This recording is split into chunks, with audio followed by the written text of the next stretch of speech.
প্ৰথম সিদ্ধান্তটো হৈছে যে আমি জিলাৰ যিটো প্ৰতিজন মণ্ডল আৰু প্ৰতিজন কাৰ্যকৰ্তাৰ মনৰ যিটো বাৰ্তা, মনৰ যিটো ভাৱ যে ওদালগুৰিত 10টাৰ ভিতৰত 10টাতে নিৰ্বাচন খেলিব লাগে, এইটো জিলা সমিতিৰ আজি প্ৰস্তাৱ হৈছে জিলা সমিতিৰ কাৰ্যনিৰ্বাহক সভাত। সেই প্ৰস্তাৱটো আমি আমাৰ কৰ্ণধাৰ সমিতিলৈ প্ৰেৰণ কৰিব জিলা সমিতিয়ে। তাতে আলোচনা হ'ব আৰু সম্পূৰ্ণ আলোচনা হ'ব, ইন ডিটেইলছ ডিছকাশ্যন হ'ব আৰু পৰৱৰ্তী সময়ত আমি এটা চূড়ান্ত সিদ্ধান্ত ল'ম। বক্তব্যৰ কোনো প্ৰতিক্ৰিয়া নাই। আমি বিটিআৰৰ প্ৰতিহে দায়বদ্ধ, বিটিআৰৰ ৩৫ লাখ লোকৰ প্ৰতিহে দায়বদ্ধ, না গোবিন্দ বসুমতাৰীৰ প্ৰতি দায়বদ্ধ, না আমাৰ ৰূপম গোস্বামীৰ প্ৰতি দায়বদ্ধ। বিটিআৰত বসবাস কৰা ৩৫ লক্ষ বাসী, বিটিআৰ বাসীৰ বিভিন্ন জাতি জনগোষ্ঠীৰ ২৬টাতকৈ অধিক জাতি জনগোষ্ঠীৰ যি লোক বাস কৰে, বিশেষকৈ বড়ো ভাইসকলৰ পৰা আৰম্ভ কৰি একেবাৰে ক্ষুদ্ৰ যিটো জনগোষ্ঠী শৰণীয়া কছাৰীৰ পৰা মদাহীলৈকে সৰুতকৈ সৰু জনগোষ্ঠীটোৰ উত্তৰণৰ কাৰণেহে আমি দায়বদ্ধ হৈ সংবেদনশীল হৈ আমি বিটিআৰত কেৱল নিৰ্বাচনত জিকাৰ পৰিকল্পনা নহয়, বিটিআৰৰ সামগ্ৰিক উন্নয়ন, inclusive growth of BTR in all sectors, road কমিউনিকেশ্যনৰ পৰা এডুকেশ্যন হেল্থলৈকে, খোৱা পানীৰ পৰা একেবাৰে দিব্যাংগজনৰ মানে সন্তুষ্টিকৰণলৈকে প্ৰতিটো বিষয়ত আমি সংবেদনশীলতাৰে কাম কৰাৰ সংকল্প লৈছো।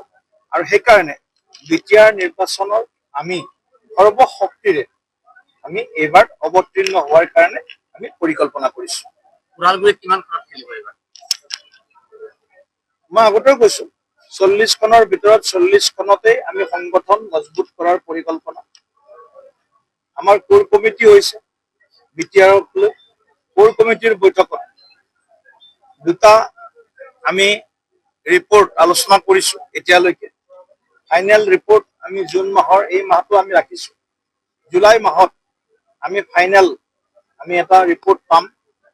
বুথত শক্তি, সামৰ্থ্য, সাধ্য, সাধন কি আমাৰ আছে, মানে SWOT এনালিচিছ যিটো কোৱা হয়, strength and weakness, opportunities and challenges, যি আছে গোটেই কথাবিলাক আমি এনালাইচিছ কৰি আমি এটা বিটিআৰৰ ৰাজ্যৰ এই অঞ্চলটোত আমি স্থায়ী শান্তি আৰু সামগ্ৰিক উন্নয়নৰ ধাৰাটোক আৰু অধিক শক্তিশালী কৰাৰ কাৰণে আমি কাম কৰিম। প্ৰধানমন্ত্ৰী শ্ৰীযুত নৰেন্দ্ৰ মোদী ডাঙৰীয়া, গৃহমন্ত্ৰী অমিত শ্বাহ ডাঙৰীয়া, আমাৰ মাননীয় ভৱিষ্যদৰ্শী মুখ্যমন্ত্ৰী, কৰ্মদক্ষ মুখ্যমন্ত্ৰী ডক্টৰ হিমন্ত বিশ্ব শৰ্মা ডাঙৰীয়া, লগতে বিটিআৰ প্ৰধান প্ৰমোদ বড়ো ডাঙৰীয়াৰ যি একে যুগলবন্দী, এওঁলোকৰ নেতৃত্বত যি বিটিআৰৰ যি শান্তি আৰু উন্নয়ন বিগত 4 বছৰত আমি দেখিবলৈ পাইছো, ভিজিবল হৈছে গোটেই কথাবিলাক।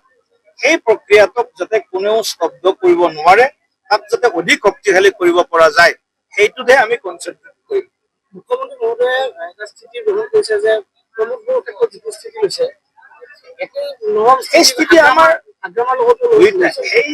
সেই যিটো স্থিতি মুখ্যমন্ত্ৰী ডাঙৰীয়াৰ, সেইটো কেৱল মাননীয় মুখ্যমন্ত্ৰী ডাঙৰীয়াৰ স্থিতি নহয়, ভাৰতীয় জনতা পাৰ্টীৰ প্ৰতিজন কাৰ্যকৰ্তাৰ এইটো মনস্থিতি যে হাগ্ৰামা মহিলাই ডাঙৰীয়া আৰু প্ৰমোদ বড়ো ডাঙৰীয়া য'ত নিৰ্বাচন খেলিব, সেই MCLA সমষ্টিটোত ভাৰতীয় জনতা পাৰ্টীয়ে প্ৰাৰ্থিত্ব প্ৰক্ষেপ নকৰে।